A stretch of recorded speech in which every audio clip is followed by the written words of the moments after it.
Well, in this final lecture, let's look at the social dimension of contact with extraterrestrial intelligences. If we do ever make contact with an intelligent civilization, what would be the social implications for us of making that contact? Well, some people think it would result in fear and panic, but I suppose it depends upon the nature of the detection. If, for example, you picked up an ancient signal that had been sent from a distant star, I'm sure that would cause a great deal of fascination in the whole of human society, but it probably wouldn't cause anyone to be particularly fearful. If we picked up a signal from a probe in our own solar system, that might be a very different matter. If we actually thought an extraterrestrial intelligence was observing us now, that might cause a very different reaction amongst people. Previous belief in aliens did not cause pandemonium. For example, there was a prize launched by the French Academy of Sciences on December the 17th, 1900 for 100,000 francs, the Prix Guzman. And the prize stipulated the following. The prize would be awarded to the person of whatever nation who will find the means within the next 10 years of communicating with a star and receiving a response.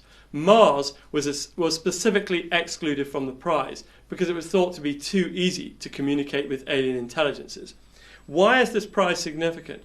Well, it shows us that there have been periods, even in recent history, where people have just assumed that other planets have got intelligences on them. And yet these assumed intelligences did not cause fear and pandemonium in society. So it does seem that we can be actually quite comfortable with the idea of alien intelligences out there as long as they don't threaten us. One obvious question we might address about alien intelligences was, will they be friendly or aggressive? Well, that's very difficult to answer because, of course, we don't know anything about their biology or their behavior. But we might speculate on what they might be like based on our own knowledge of human civilization and our own knowledge of biology. For example, they're unlikely to be purely aggressive, or else how could they have collaborated to send a signal and develop that level of sophistication in the first place? How would they have a society that holds together if they spent their whole time being aggressive, either to other species or even amongst themselves? But we might also speculate that they're unlikely to be wholly peaceful. They will, after all, be the product of Darwinian evolution, and if they are social, which they'll need to be to build radio telescopes, then they're likely to have elements of competitiveness, some sort of competitive aggression maybe in their society. Well, again, this is all speculation, but we might think that an alien intelligence might not be too different from us. It might have some elements of aggression and some elements of peacefulness as well. Yet another question that you might like to think about is, what would be the religious dimension of communicating with alien intelligences? What would be the effect on religions? Well, it actually turns out that very few religions explicitly exclude alien intelligences. And in fact, many religions would accept other intelligences within their worldview.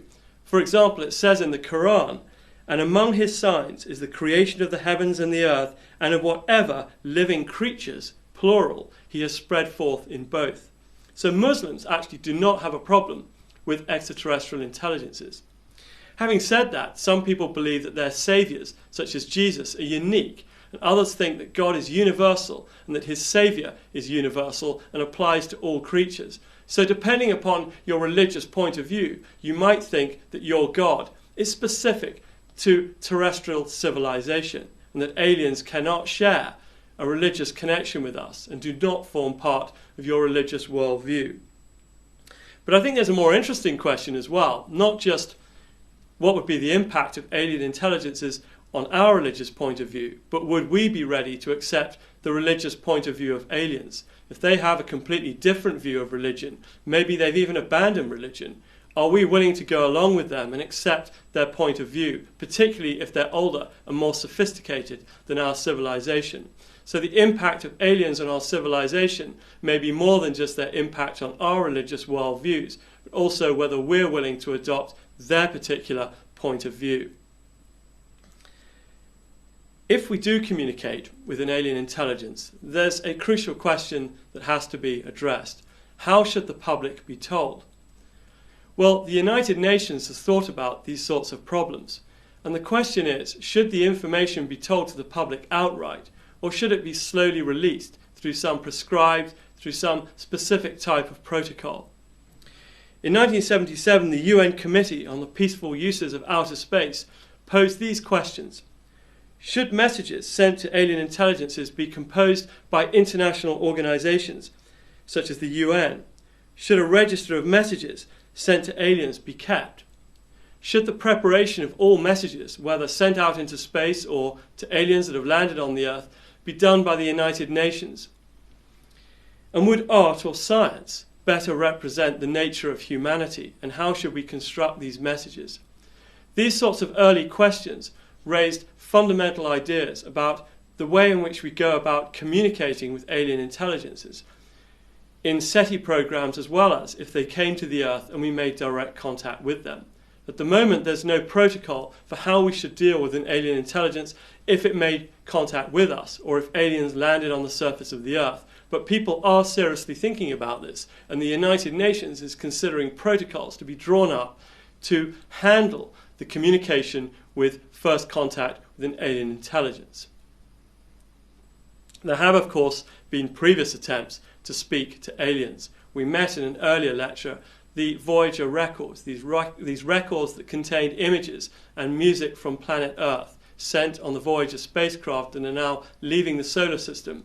And these records were put on these spacecraft in the hope that they might one day be picked up by alien intelligences. And this is what the Secretary of the United Nations wrote that is included on those records on the Voyager spacecraft. The Secretary said, "As the Secretary of the United Nations, an organization of 147 member states who represent almost all of the human inhabitants of the planet Earth, I send greetings on behalf of the people of our planet. We step out of our solar system into the universe seeking only peace and friendship, to teach if we are called upon, to be taught if we are fortunate." He then says, "We know full well that our planet and all its inhabitants are but a small part of this immense universe that surrounds us, and it is with humility and hope that we take this step." So this was our first attempt to communicate with alien intelligences. Well, that was a particular message from the Secretary of the United Nations, but it raises yet another question. Who should represent Earth? And if an alien intelligence landed on the Earth and we directly made communication with them, who should be the first human beings to literally walk up to them and make contact with them and communicate with them? Well, you may have your own ideas, and there's certainly no definitive answer to this question. People hotly debate it. For example, should it be the United Nations, an international organization that represents many member states, many nations on the Earth? Or should it be a specific nation that has the capacity to explore space, for example, the United States or China? Should it be a collection of nations, perhaps the European Union? Perhaps it should have no connection with nations at all. Perhaps a society of explorers, should communicate with alien intelligences. For example, the Planetary Society or the International Astronautical Federation, or some sort of body of scientists and astronomers that carry out space exploration. Maybe they should talk to aliens. Or maybe none of these organizations, the nations, is appropriate. Perhaps the first people to talk to aliens should be everyday members of the public. Perhaps a collection of people that represent the different races on Earth should be brought together and sent out to communicate with these aliens. All of these ideas have their advantages and disadvantages. There's no specific idea yet about who would represent the Earth if we really made contact with alien intelligences. There is a problem, of course, with all of these ideas. They assume that we will make contact with extraterrestrial intelligences and that this is a real problem to be addressed. As we saw in an earlier lecture, there's a problem that has been called the Fermi paradox, first raised by physicist Enrico Fermi.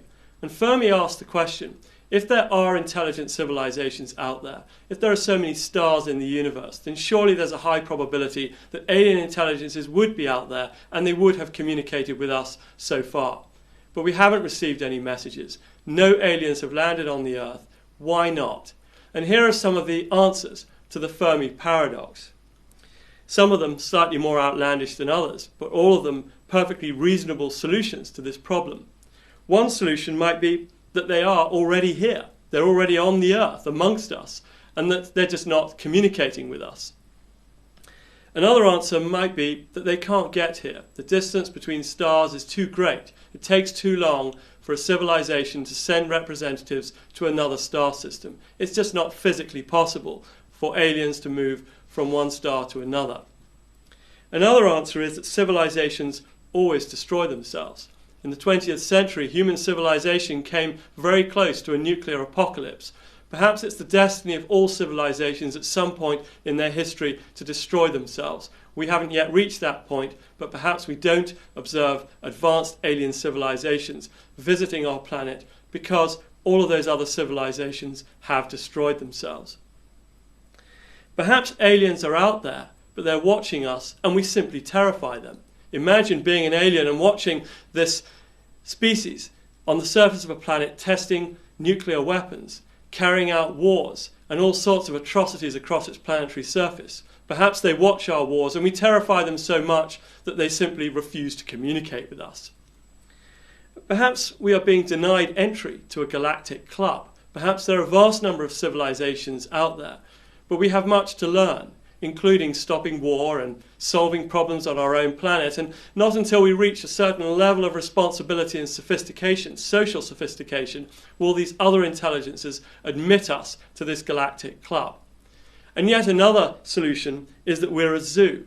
We're actually being observed by alien intelligences that are carrying out a huge biological experiment on the surface of the Earth, of which we are a small part, and they are using us to understand biological evolution. Well, some of these responses to the Fermi paradox are somewhat more plausible, some of them are somewhat more crazy, all of them are very fun and they're very interesting. But it is nevertheless a quite serious paradox that astrobiologists have to address. Why are there no intelligent civilizations landing on the Earth and communicating with us? We have to find a plausible answer to that question.